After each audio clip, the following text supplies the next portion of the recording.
सदर मुमलिकत ने खत लिखा इलेक्शन की डेट्स तय करने के लिए चीफ इलेक्शन कमिश्नर को उन्होंने बुलाया।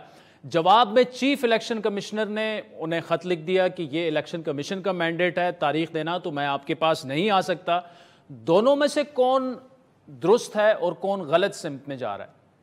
मैं समझता हूं कि सदर इस मामले में दुरुस्त हैं, क्योंकि सदर जिस शिक की बुनियाद पर ये लोग इकट्ठा कर रहे थे मुशावरत के लिए कि तारीख देनी है, वो आईनी शिक है, आर्टिकल 48 क्लॉज 5।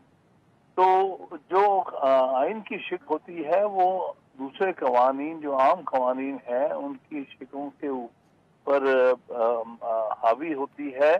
और अगर कोई शिक किसी और कानून के, जैसे कि यहाँ पर वो इलेक्शन एक्ट का हवाला दे रहे हैं, वो अगर इससे कन्फ्लिक्ट करती हो आइन की शिक से, तो वो शिक जो है उस हद तक, जिस हद तक उसका कॉन्फ्लिक्ट है आइनी शिक से, वो बेअसर हो जाती है।